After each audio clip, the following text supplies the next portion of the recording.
Good morning all of you.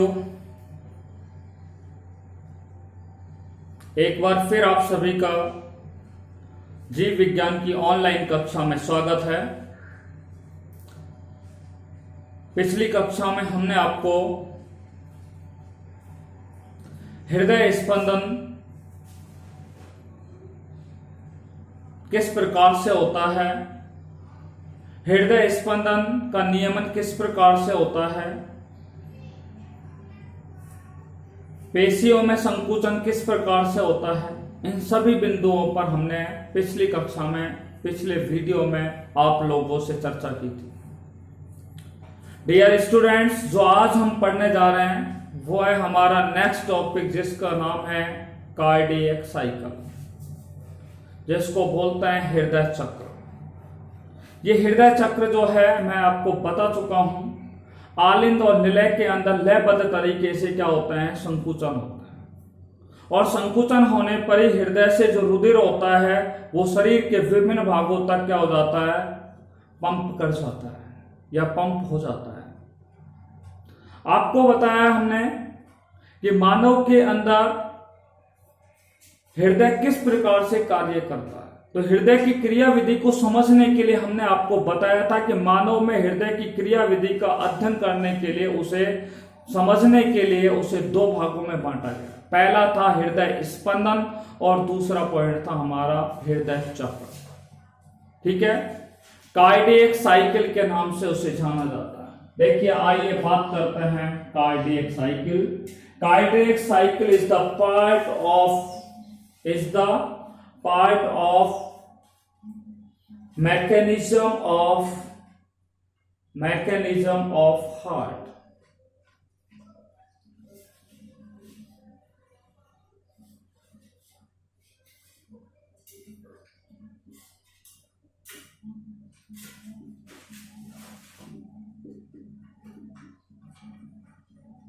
Lesson number 24 is going on continue here. Blood circulatory system,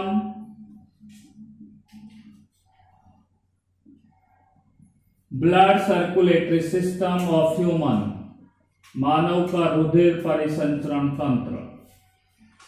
और आज जो हम topic पर अध्ययन करने जा रहे हैं वो हमने आपको बताया था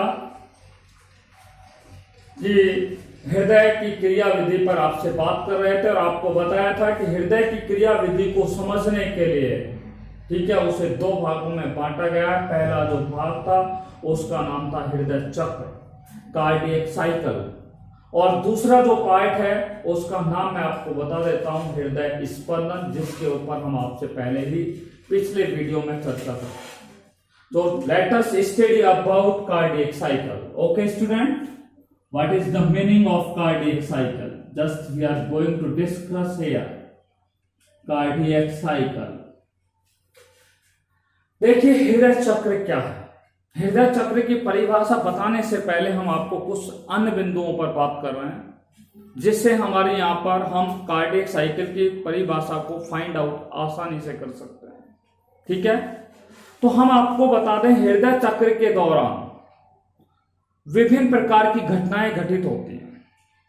कौन कौन सी घटनाएं घटित होती हैं मैं आपको बता रहा हूं केवल एक बार।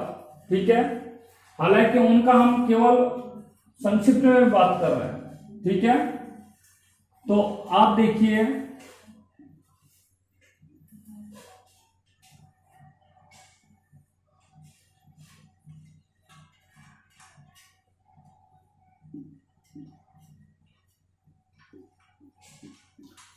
ये मानव का हृदय होता है, आप लोग अच्छी तरीके से जानते हैं। ठीक है, this is the heart diagram.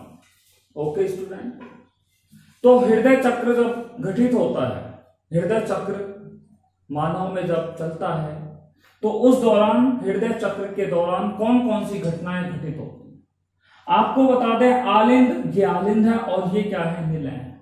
आलिंद और निलय के अंदर जो संकुचन होता है, ठीक है, या हम कह सकते हैं आलिंद और निलय के दाब में क्या हो जाता है, परिवर्तन होता है। आलिंद और निलय के दाब में क्या होता है, परिवर्तन होता है। आलिंद और निलय के दाब में, आलिंद निलय, और साथ में अगर हम यहाँ पे जोड़ना चाहें तो आलिंद निलय के साथ हम महाधमनी भी बोल सकते हैं। आलिंद निलय और महाधमनियों का जो दाब होता है, आलिंद के दाब में, निलय के दाब में, ठीक है, और महाधमनियों के दाब में क्या हो जाता है, महाधमनियों के दाब में क्या हो जाता है, परिवर्तन हो जाता है। ठीक है, हम आपको बता रहे हैं कि हृदय चक्र के दौरान घटित होने वाली प्रमुख घटनाएं, हृदय चक्र के दौरान घटित होने वाली प्रमुख घटनाएं, इसलिए हृदय चक्र की प्रमुख घटनाएं कौन कौन सी हैं, उन प्रमुख घटनाओं पर बात कर रहे हैं। प्रमुख घटनाएं, events of eminence events of heart cycle और कार्डियक साइकिल। और फर्स्ट मैंने आपसे बात कर ली है कि आलिंद, निलय और महाधमनियों के दाब में क्या होता है, परिवर्तन होता है। ये हम आपको बताएंगे किस तरीके से परिवर्तन होता है, क्योंकि अभी हम इसको यहाँ पे एक परिभाषा निकालने का प्रयास करेंगे, इसलिए हम आपको यहाँ बताने जा रहे हैं। ये आलिंदों का दाब होता है, इनमें परिवर्तन होता है, निलयों के दाब में परिवर्तन होता है, साथ में मैंने आपको बताई थी महाधमनियों के दाब में भी क्या हो जाता है, परिवर्तन हो जाता है।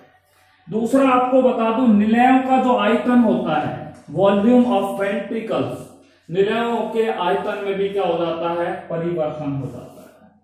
दूसरा पॉइंट हो गया, निलयों के आयतन में भी क्या हो जाता है, निलयों के आयतन में भी क्या हो जाता है, परिवर्तन हो जाता है।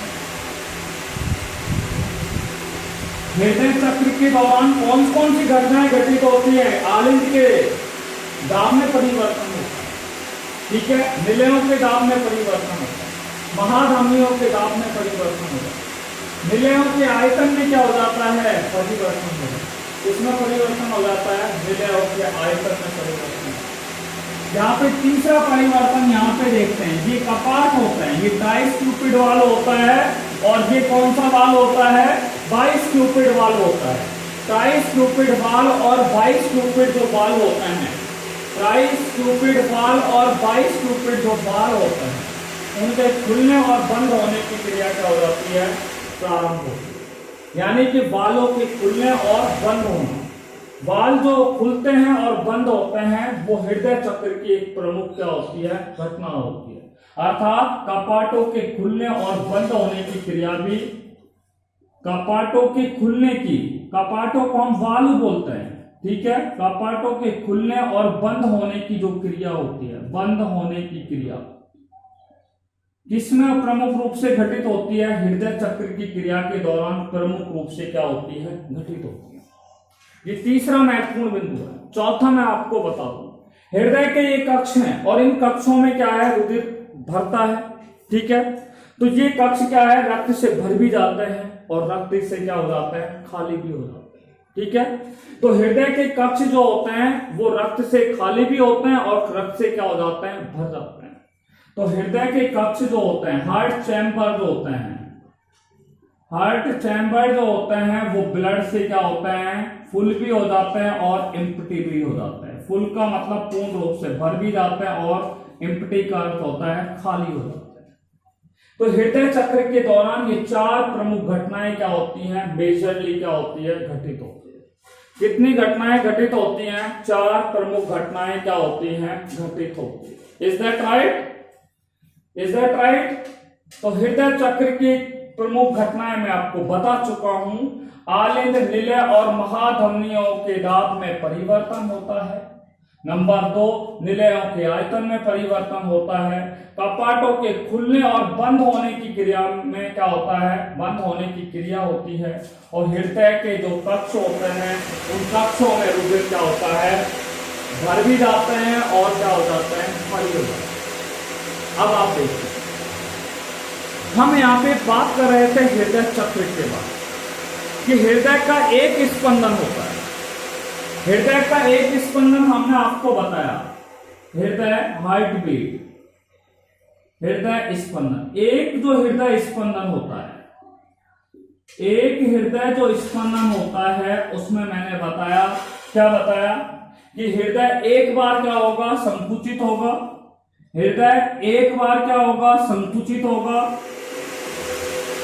और एक बार हृदय क्या होगा, अनुशीतलित अवस्था में आएगा। अनुशीतलन अवस्था में। एक हृदय स्पंदन में मानव का जो हृदय होता है वो एक बार संकुचित होता है, एक बार क्या होता है अनुशीतलन। ये एक हृदय स्पंदन है और एक हृदय स्पंदन से लेकर के अगले हृदय स्पंदन, अगला का मतलब दूसरा जो हृदय स्पंदन होता है, ठीक है। एक हृदय के एक स्पंदन से लेकर के अगले हृदय के स्पंदन तक हृदय के विभिन्न भागों में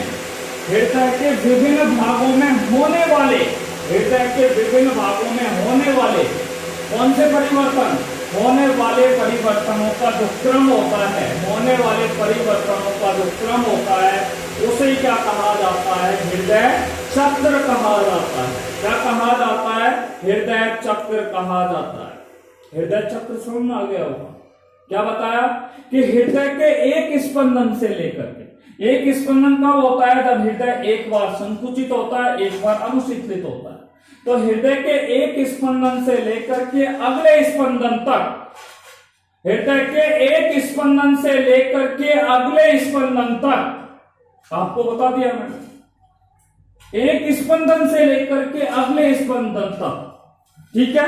हृदय के विभिन्न भागों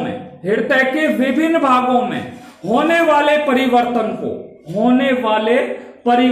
को, ठीक है, क्या कहा जाता है, हृदय चक्र कहा जाता है। क्या कहा जाता है, हृदय चक्र कहा जाता है। तो हृदय के एक स्पंदन से लेकर के अगले स्पंदन तक हृदय के विभिन्न भागों में होने वाले परिवर्तन के क्रम को क्या कहा जाता है, हृदय चक्र कहा जाता है।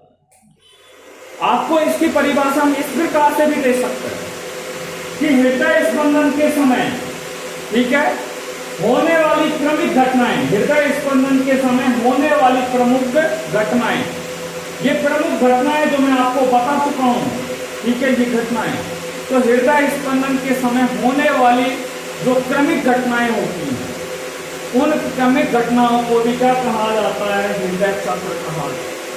हृदय स्पंदन के समय होने वाली क्रमिक घटनाओं को क्या कहा जाता है, हृदय चक्र कहा जाता है। ये दूसरी परिभाषा हमने आपको सिंपली बता दी। देखिए एक हृदय चक्र में, ठीक है, एक हृदय चक्र में जब हृदय क्या होता है, एक हृदय स्पंदन में जब हृदय एक बार संकुचित होता है, ठीक है, तो जब हृदय एक बार संकुचित होता है तो मैं आपको पहले बता चुका हूं, इस संकुचन जब हृदय होता है तो उसे क्या कहते हैं, सिस्टोल कहते हैं। और जब एक बार हृदय अनुशीतलित होता है तो उसे क्या बोलते हैं, डायासिस्टोल कहते हैं, डायासिस्टोल कहते हैं, ठीक है। तो आपको हम बता रहे हैं कि हृदय के चक्र में एक सिस्टोल और एक डायासिस्टोल, एक सिस्टोल और एक डायासिस्टोल को सम्मिलित किया जाता है। यानी कि हृदय चक्र में एक सिस्टोल को और एक डायासिस्टोल को सम्मिलित किया जाता है। सिस्टोल मैं आपको बता चुका हूं कि हृदय जब एक बार संकुचित होता है तो उसे एक सिस्टोल कहते हैं, और हृदय जब एक बार अनुशीतलित होता है उसे एक डायासिस्टोल कहा जाता है। और आपको बता दिया हृदय चक्र के दौरान प्रमुख रूप से जो घटनाएं घटित होती हैं वो कौन सी हैं, वो मैं आपको बता चुका हूं। आलिंद, निलय और महाधमनियों के दाब में परिवर्तन होता है, निलयों के आयतन में परिवर्तन होता है, कपाटों के खुलने और बंद होने की क्रिया होती है, हृदय के चैम्बर जो होते हैं वो रक्त से या तो भर जाते हैं या फिर क्या हो जाता है, खाली हो जाता है।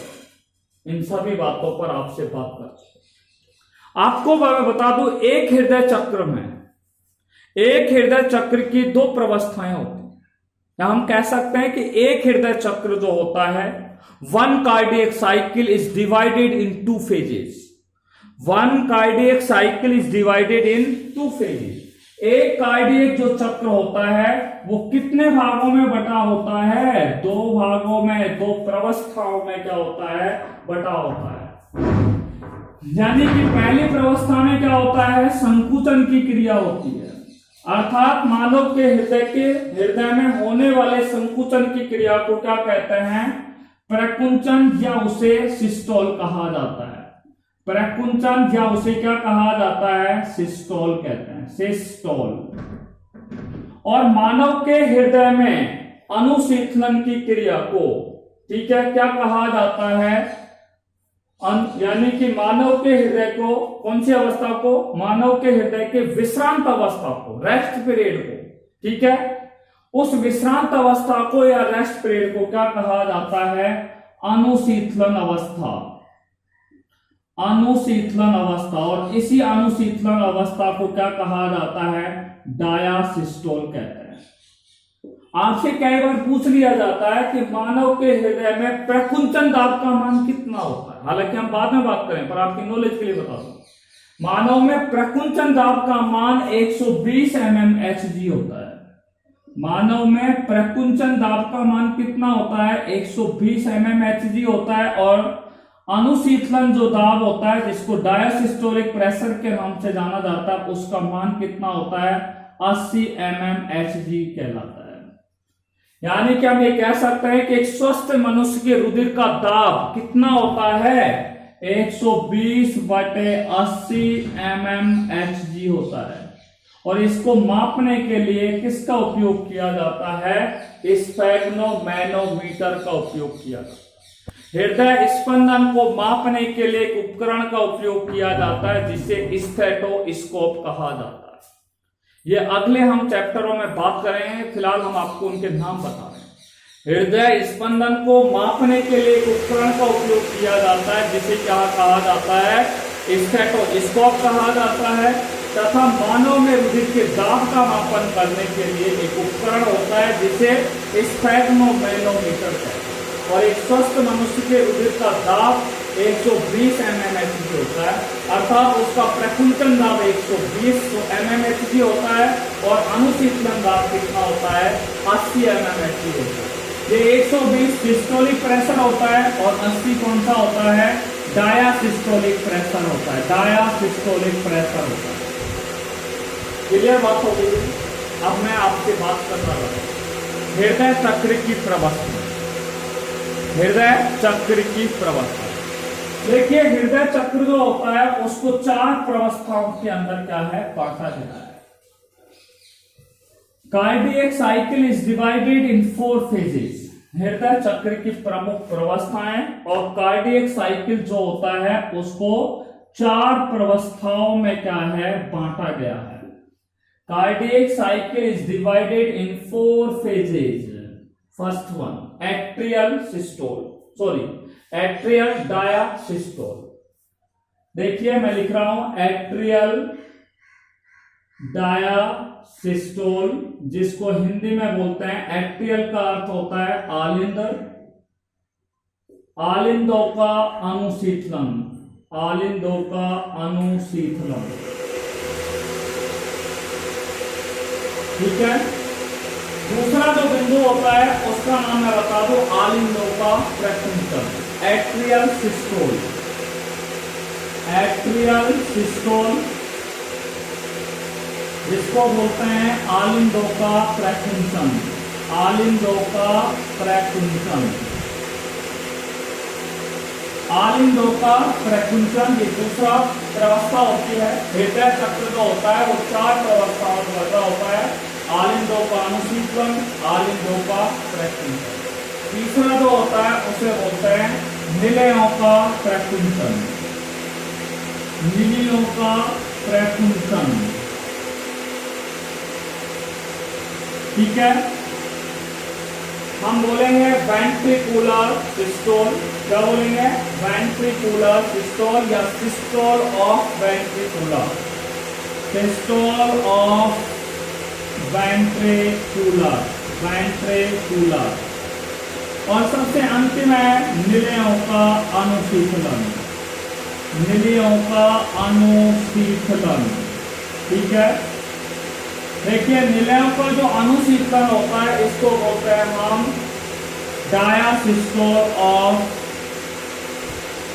डायासिस्टोल ऑफ वेंट्रिकुलर, वेंट्रिकुलर। तो हृदय चक्र कितने प्रवस्थाओं में बटा होता है? 4 प्रवस्थाओं में बटा होता है। पहली प्रवस्था है atrial diastole, atrial systole, systole of ventricle and diastole of ventricle. सबसे पहला बिंदु है जिस पर आज हम जो चर्चा करेंगे वो है आलिंदों का अनुशीतलन। आलिंद किस तरीके से अनुशीतलित अवस्था में होता है, ठीक है। इस पर हम आपसे क्या करने जा रहे हैं, बात करने जा रहे हैं। तो किस तरीके से आलिंद क्या होता है, अनुशीतलित होता है। देखिए आपको हम बता दें, एक बार फिर आपको डायग्राम क्यों ले चल रहे हैं, ठीक है। समझाने के लिए मैं आपको ये डायग्राम बना रहा हूं, ठीक है।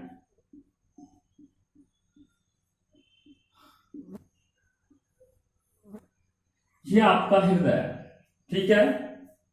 यहां पे ये क्या हो गया, सुपीरियर वीना केवा, जिसको ऊर्ध्व महाशिरा और इसको बोलते हैं निम्न महाशिरा।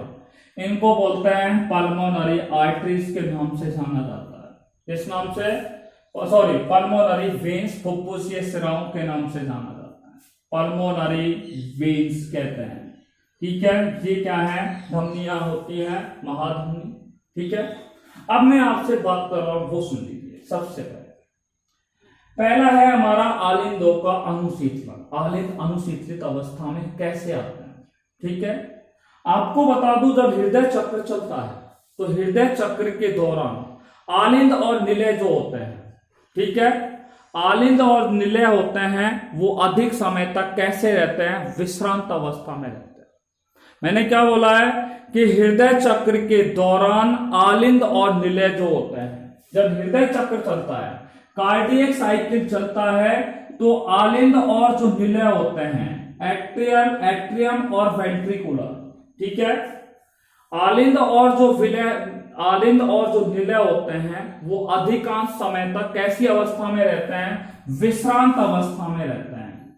विश्रांत का अर्थ होता है रेस्ट पीरियड के अंदर रहते हैं, ठीक है, आराम की अवस्था में रहते हैं। तो आपको क्या पता चला कि हृदय चक्र के दौरान आलिंद और जो निलय होते हैं, वो ज्यादा से ज्यादा समय तक क्या रहते हैं, विश्रांत अवस्था में रहते हैं। आपको बता दें, आलिंदों के अनुशीतलन में, ठीक है, या हम कह सकते हैं आलिंदों के अनुशीतलन में 0.7 सेकंड का समय लगता है। मैं आपको बता दूं, आलिंदों के अनुशीतलन में 0.7 सेकंड का समय लगता है। आलिंदों के प्रकुंचन में 0.1 सेकंड का समय लगता है। निलयों के प्रकुंचन में 0.3 सेकंड का समय लगता है और निलयों के अनुशीतलन में 0.5 सेकंड का समय लगता है। मैं आपको ये बता देता हूं कि मानव के हृदय के अंदर, ठीक है, हृदय चक्र पूरा होने में मानव के, मैं आपको एक इंपॉर्टेंट लाइन बता रहा हूं जो कई बार एग्जाम से पूछ ली जाती है, कि सामान्यतः हृदय चक्र पूर्ण होने में 0.8 सेकंड का क्या लगता है, समय लगता है। आपसे पूछा जाए कि हृदय चक्र को पूरा होने में कितना समय लगता है, तो हृदय चक्र को पूरा होने में 0.8 सेकंड का क्या लगता है, समय लगता है, ठीक है। तो ये 0.8 सेकंड का जो समय है वो किसके दौरान लगता है, हृदय चक्र के दौरान, ठीक है, या हृदय चक्र को पूरा होने में 0.8 सेकंड। आप देखिए, आलिंदों का अनुशीतलन में 0.7 सेकंड और आलिंदों के प्रकुंचन में 1 सेकंड, दोनों मिलाकर के 8 सेकंड हो गए। निलयों के अंदर प्रकुंचन में 3 सेकंड लगता है, 0.3 सेकंड, और निलयों के अनुशीतलन में कितना समय लगता है, 5 सेकंड लगता है। इसलिए टोटल मिलाकर के कितना लग रहा है, 8 सेकंड का क्या लगता है यहाँ पर समय लगता है। तो हमने आपको यही बताया है कि आलिंद जो होते हैं, ठीक है, हृदय चक्र के दौरान आलिंद और निलय जो होते हैं, वो अधिक समय तक कैसी अवस्था में रहते हैं, विश्रांत अवस्था में रहते हैं। और आलिंद जो होते हैं वो 0.7 सेकंड तक अनुशीतलन अवस्था में रहते हैं। आलिंद कितने समय तक अनुशीतलन अवस्था में रहते हैं, 0.7 सेकंड तक अनुशीतलन अवस्था में रहते हैं। ये देखिए हमारा लेफ्ट ऑरिकल है, यानी कि ये बायां आलिंद है, ठीक है। और बायां आलिंद में जो रुधिर होता है, कौन सा रुधिर, बायां आलिंद में ऑक्सीजनेटेड ब्लड आता है। ऑक्सीजनेटेड का अर्थ होता है शुद्ध रुधिर। बाएं आलिंद में, ठीक है, ऑक्सीजनित जो रुधिर होता है, बाएं आलिंद में ऑक्सीजनित जो रुधिर होता है वो फुफ्फुस सिराओं द्वारा, ये फुफ्फुस सिराएं हैं, जिन फुफ्फुस सिराओं के द्वारा, ठीक है, 4 फुफ्फुस सिराएं होती हैं। ये 4 फुफ्फुस सिराएं क्या करती हैं, फेफड़ों से ऑक्सीजनित रुधिर लेकर के किस में आती है, बाएं आलिंद में आती है। कौन से आलिंद में आती है? बाएं आलिंद में आती है। तो ये फुफ्फुसीय शिराएं होती है, और ये फुफ्फुसीय शिराएं किससे? फेफड़ों से। ठीक है, ऑक्सीजनित रुधिर को किस में लेके आती है? बाएं आलिंद में लाती है। किस में लाती है? बाएं आलिंद में लाती है। कहां से लाती है? फेफड़ों से लाती है। कौन लाती है? पल्मोनरी वीन्स लाती है। ठीक है, फुफ्फुसीय कौन लाती है? शिराएं लेकर आती है। ठीक है, साथ में जो दायां आलिंद होता है, ये दायां आलिंद है, इसको बोलते हैं राइट ऑरिकल। ठीक है, और दाएं आलिंद में डीऑक्सीजनेटेड जो ब्लड होता है, डीऑक्सीजनेटेड का अर्थ होता है इम्प्योर ब्लड, अशुद्ध जो रुधिर होता है। ठीक है, वो शरीर के विभिन्न भागों से, या हम कह सकते हैं इस तरीके से कि शरीर के विभिन्न भागों से अशुद्ध रुधिर यानी कि डीऑक्सीजनेटेड रुधिर, ठीक है, डीऑक्सीजनेटेड ब्लड ऊर्ध्व महाशिराओं से, ये कौन सी महाशिरा है? ऊर्ध्व महाशिराओं के द्वारा किस में आता है? दाएं आलिंद में आता है। किस में आता है? दाएं आलिंद में आता है। ठीक है, किसके माध्यम से आता है? ऊर्ध्व महाशिराओं के द्वारा आता है। कहां से आता है? शरीर के विभिन्न भागों में बनने वाला जो अशुद्ध रुधिर होता है। तो शरीर के विभिन्न भागों से अशुद्ध रुधिर यानी कि डीऑक्सीजनेटेड जो ब्लड होता है वो ऊर्ध्व महाशिराओं से किस में आ जाता है? दाएं आलिंद में आ जाता है। इस अवस्था की प्रारंभिक अवस्था में, कौन सी? आलिंदों के अनुशीतलन की इस अवस्था में, या आलिंदों के अनुशीतलन अवस्था में, ये प्रारंभिक अवस्था होती है। और इस प्रारंभिक अवस्था में दोनों आलिंद निलय कपाट कैसे रहते हैं? दोनों आलिंद निलय कपाट कैसे रहते हैं? यहां पर बंद रहते हैं। ये आलिंद निलय कपाट है, आलिंद निलय कपाट। इस आलिंद निलय कपाट को हम बोलते हैं त्रिवलन कपाट या ट्राइस्क्यूपिड वाल्व के नाम से जानते हैं। इस आलिंद निलय कपाट को क्या कहा जाता है? इसको कहा जाता है बाइस्क्यूपिड वाल्व या द्विवलन कपाट के नाम से इसे क्या है? जाना जाता है। बात समझ आ गई? तो इस प्रारंभिक अवस्था में क्या होता है? आलिंद अनुशीतलन की प्रारंभिक अवस्था में आलिंद निलय कपाट कैसे रहते हैं? बंद रहते हैं। अर्थात त्रिवलन और द्विवलन कपाट कैसी अवस्था में रहते हैं? बंद अवस्था के रूप में रहते हैं। अब आप यहां से आगे सुनिए, जैसे जैसे, ध्यान से सुनना, ठीक है, आलिंद में जैसे जैसे फुफ्फुस रुधिर वाहिनियों से, ठीक है, फुफ्फुसीय शिराओं से रुधिर किस में आता है? बाएं आलिंद में आता है। किस में आता है? बाएं आलिंद में आता है। ठीक है, वैसे वैसे इस बाएं आलिंद के अंदर, वैसे वैसे बाएं आलिंद में रुधिर का जो दाब होता है, ब्लड प्रेशर होता है, वो क्या हो जाता है? बढ़ जाता है। भाई फेफड़ों से रुधिर कौन लेके आ रही है? फुफ्फुसीय शिराएं। ये फुफ्फुसीय शिराएं रुधिर लेके आ रही है, और ये फुफ्फुसीय शिराएं रुधिर किस में लेके आ रही है? दाएं आलिंद में लेकर आ रही है। किस में लेकर आ रही है? दाएं आलिंद में लेकर के। अब इस दाएं आलिंद में जब रुधिर आएगा, जैसे जैसे आता जाएगा, वैसे वैसे ही ये जो दाएं आलिंद होगा, इसकी भित्तियों पर क्या लगेगा? दाब पड़ेगा। किसका दाब लगेगा? रुधिर का दाब। इसलिए यहाँ पे रुधिर का दाब क्या हो जाता है? बढ़ जाता है। ठीक है, और रुधिर का दाब बढ़ने पर, ठीक है, जैसे जब ये कैसी अवस्था में आ जाता है? विश्रांत अवस्था में आ जाता है। ठीक है, कैसी अवस्था में आ जाते हैं? विश्रांत अवस्था में रहते हैं। जहां पे रुधिर का क्या होता है? बढ़ जाता है। रुधिर का जो दाब होता है वो धीरे धीरे क्या हो जाता है? बढ़ जाता है। परंतु जब यह है, ध्यान से सुनिए, जब यह आलिंद जो होता है, ठीक है, वो विश्रांत, ये निलय इस अवस्था में, यहाँ पे निलय अब इस कौन सी अवस्था में? निलय जो है वो विश्रांत अवस्था। निलय कौन सी अवस्था में? विश्रांत की अवस्था में। और यहाँ पे आलिंदों में क्या आ रहा है? रुधिर आ रहा है। और निलय किसी अवस्था में? विश्रांत अवस्था में। ठीक है, तो यहां से क्या है कि आलिंदों से रुधिर जो होता है वो धीरे धीरे, ठीक है, निष्क्रिय प्रवाह के रूप में किसमें आ जाता है? निलयों के अंदर आता है। ठीक है, किसमें आ जाता है? निलयों के अंदर क्या है? रुधिर आ जाता है। अर्थात हम कह सकते हैं, क्या कह सकते हैं? जब यह विश्रांत निलयों के दाब से क्या हो जाता है? अधिक हो जाता है। क्या?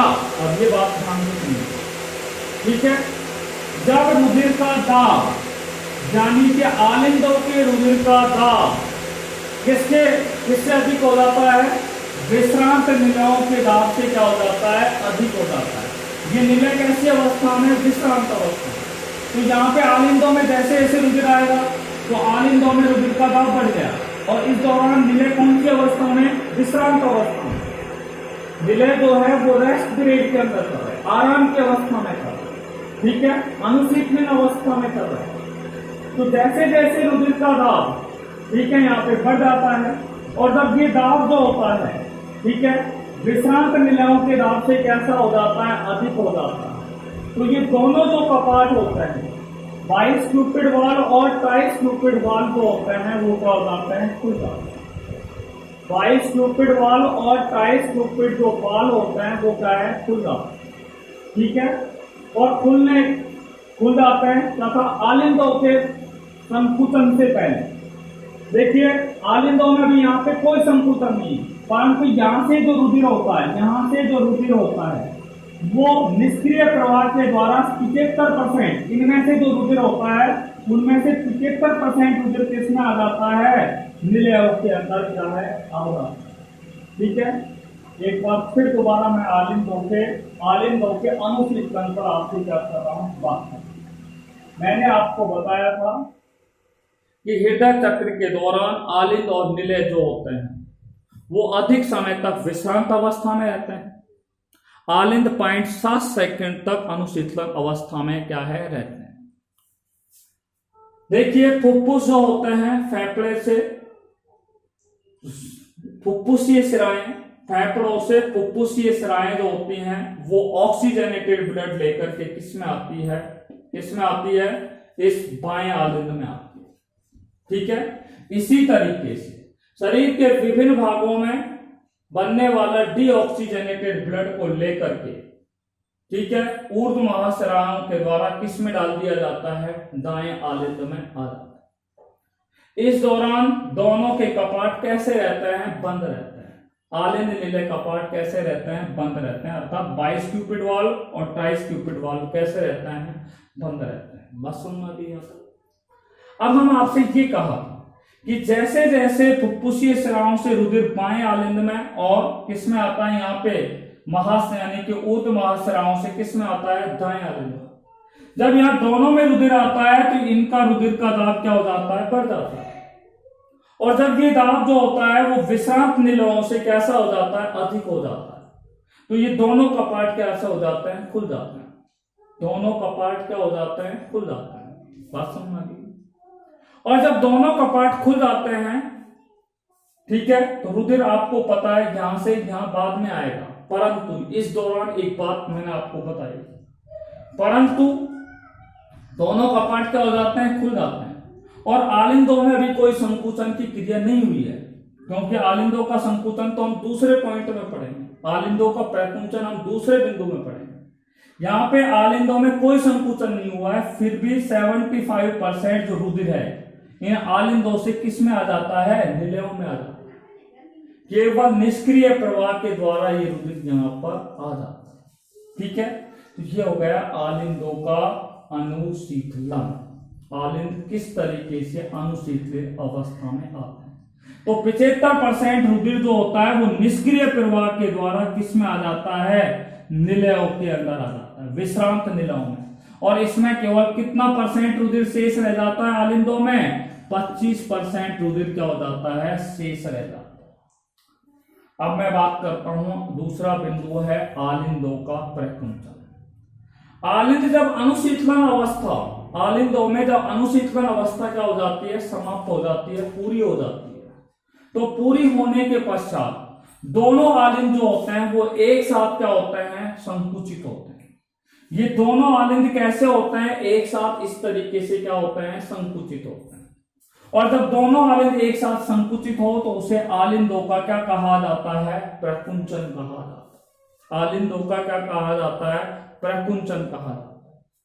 तो मैंने आपको बताया कि आलिंदों में जब अनुशीतलन की क्रिया पूर्ण हो जाती है तो पूर्ण होने के पश्चात दोनों आलिंद जो होते हैं वो एक साथ क्या होते हैं? संकुचित होते हैं, जिसे आलिंदों का क्या कहते हैं? प्रकुंचन कहते हैं, ठीक है। आलिंदों का प्रकुंचन लगभग 0.1 सेकंड समय में क्या हो जाता है? पूर्ण हो जाता है, ठीक है। या हम इस तरीके से क्या कह सकते हैं?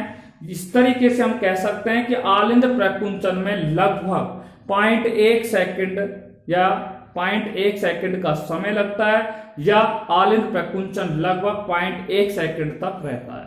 कितने सेकंड तक रहता है? 0.1 सेकंड तक रहता है। बात समझ आ गई? अब देखो आलिंद क्या होते हैं? संकुचित होंगे। आलिंद क्या होंगे? संकुचित होंगे। जब दोनों आलिंद संकुचित होंगे तो मैंने आपको बताया आलिंद अनुशीतन में कि यहां से 75% आलिंदों में जो भरा पर 100% रुधिर होता है, उसमें से 75% रुधिर तो निष्क्रिय प्रवाह द्वारा किस में आ जाता है? विश्रांत निलयों में आ जाता है। और शेष रुधिर कितना बचता है? 25% रुधिर शेष बचता है बाएं आलिंद में और दाएं आलिंद में, दोनों 25% शेष बच जाता है।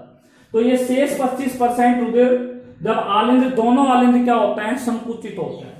दोनों आलिंद जब एक साथ क्या होते हैं? संकुचित होते हैं, तो ये 25% रुधिर दोनों आलिंदों में जो होता है 25% वो रुधिर किस में आ जाता है? निलियों में आ जाता है। किस में आ जाता है? इन दोनों निलियों में आ जाता है। इसका मतलब है यहाँ पे आलिंद अब पूरी तरीके से क्या हो चुके हैं? खाली हो चुके हैं। दोनों आलिंद कैसे हो गए हैं? खाली हो गए। ठीक है, और दोनों निले अब रुधिर से पूरी तरीके से क्या है? भर गए। दोनों आलिंद निले, दोनों निले हैं वो रुधिर से पूरी तरीके से क्या है? भर चुके हैं। आलिंदों का प्रकुंचन, एक बार फिर मैं आपसे बात कर रहा हूं कि जब आलिंदों में अनुशीतन की क्रिया पूर्ण हो जाती है तो आलिंदों में संकुचन की क्रिया होती है, या आलिंद संकुचित होता है, जिसे आलिंदों का प्रकुंचन कहते हैं। आलिंदों का प्रकुंचन लगभग 0.1 सेकंड तक रहता है। ठीक है, आलिंदों के संकुचन होने पर आलिंदों में उपस्थित 25% जो रुधिर होता है वो किस में आ जाता है? निलयों में आ जाता है, जिससे आलिंद रक्त से खाली हो जाते हैं और निलय जो होते हैं वो रक्त से क्या हो जाते हैं? पूरी तरह भर जाते हैं। यह आलिंदों का प्रकुंचन आपके क्या होगा? समझ में आ गया। तीसरा बिंदु पर हम बात करने जा रहे हैं और वो है हमारा निलियों का प्रकुंचन, सिस्टोल ऑफ वेंट्रिकल, या हम बोल सकते हैं वेंट्रिकल सिस्टोल के नाम से भी इसे जाना जा सकता है। तो निलयों का, ध्यान से सुनना, तीसरा बिंदु है निलयों का प्रकुंचन। देखिए निलयों का प्रकुंचन, देखो भैया, निलयों का प्रकुंचन, सिस्टोल ऑफ वेंट्रिकल या वेंट्रिकुलर भी बोल सकते हैं। ठीक है, देखिए एक बार फिर हम हार्ट की डायग्राम बना रहे हैं आपको, ठीक है, समझाने के लिए।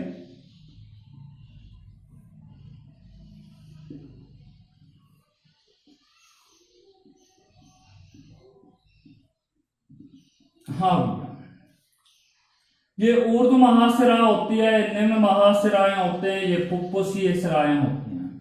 ठीक है, ये यहां पर क्या होती है? महाधमनियां होती हैं। ठीक है, बात सुनिए, क्लियर बात होगी। जैसे ही आलिंदों में, निलयों का प्रकुंचन पे बात कर रहे हैं, तो आलिंदों में जब प्रकुंचन की क्रिया क्या हो जाती है? समाप्त हो जाती है, पूरी हो जाती है। तो आलिंदों में जब प्रकुंचन की क्रिया पूर्ण हो जाती है या समाप्त हो जाती है, तो उसके पश्चात निलयों में क्या होता है? प्रकुंचन होता है, जिसे निलय प्रकुंचन कहते हैं।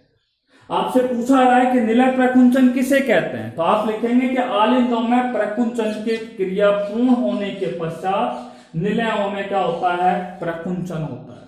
ठीक है, जिसे निलयों का क्या कहा जाता है? प्रकुंचन कहते हैं। आपको बता दें कि निलयों के प्रकुंचन में, ठीक है, लगभग 0.3 सेकंड का समय लगता है। निलयों के प्रकुंचन में कितने समय लगता है? 0.3 सेकंड का क्या लगता है? समय लगता है। या हम कह सकते हैं कि निलय प्रकुंचन लगभग 0.3 सेकंड तक रहता है। ठीक है, कितने सेकंड तक रहता है? 0.3 सेकंड तक रहता है। ठीक है, अब आलिंदों में तो प्रकुंचन की क्रिया क्या हो गई है? समाप्त हो गई है। आलिंदों में जब प्रकुंचन की क्रिया समाप्त हो जाती है तो उसके तुरंत बाद इन निलयों के अंदर क्या होती है? प्रकुंचन की क्रिया क्या हो जाती है? प्रारंभ हो जाती है। कौन सी क्रिया प्रारंभ हो जाती है? प्रकुंचन की क्रिया क्या हो जाती है? प्रारंभ हो जाती है।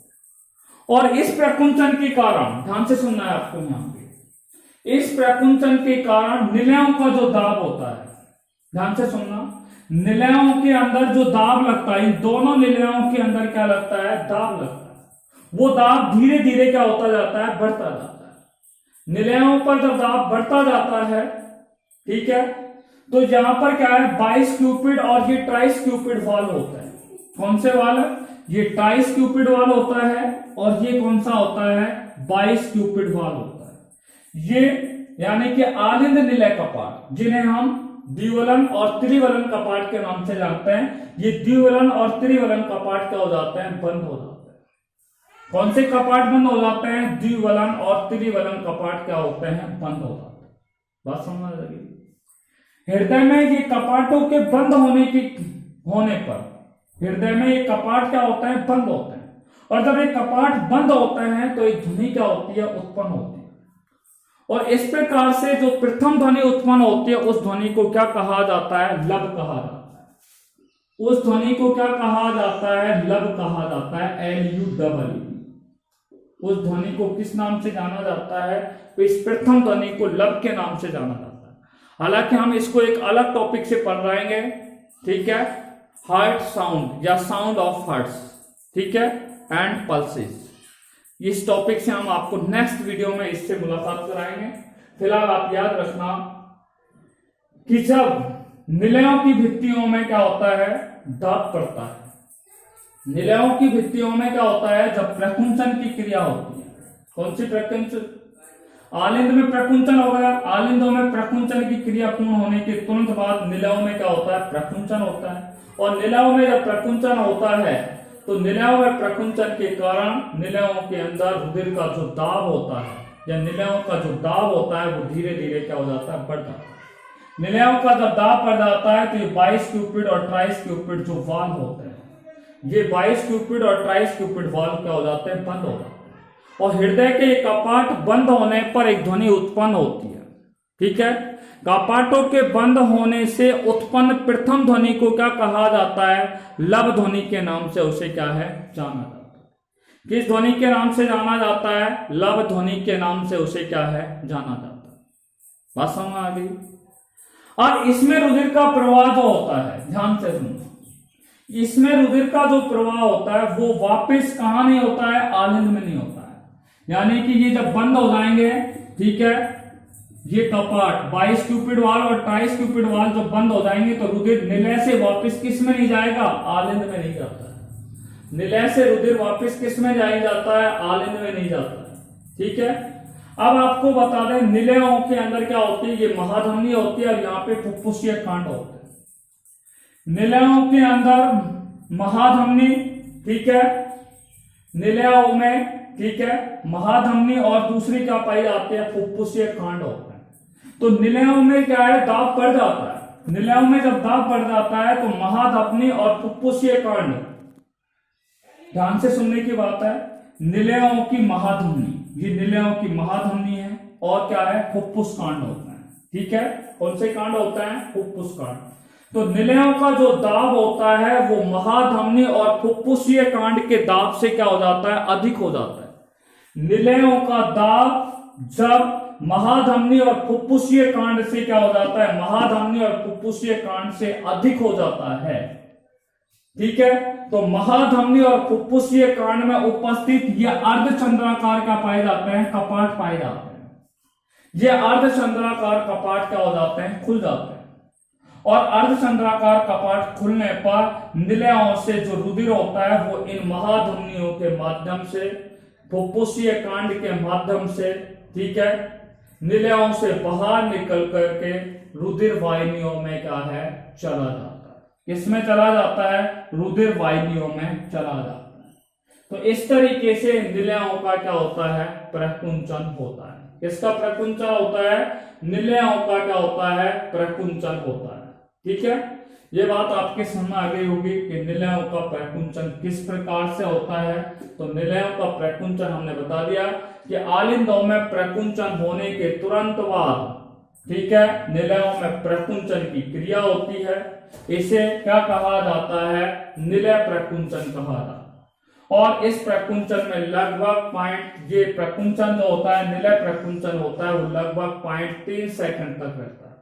ठीक है, आलिंद में प्रकुंचन समाप्त होने के बाद निलयों में क्या हो जाता है, प्रकुंचन क्या हो जाता है, प्रारंभ हो जाता है।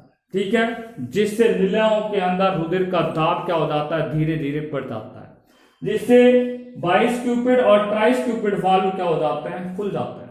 सॉरी, बाइस्क्यूपिड और ट्राइस्क्यूपिड वाल्व क्या हो जाते हैं, बंद हो जाते हैं। ठीक है, जिससे आपको पता है ये वाल्व जब बंद हो जाते हैं, क्यों होते हैं, जब बंद हो जाते हैं तो रुधिर जो होता है वो निलय से किस में नहीं जा पाता, आलिंदों में नहीं जा पाता।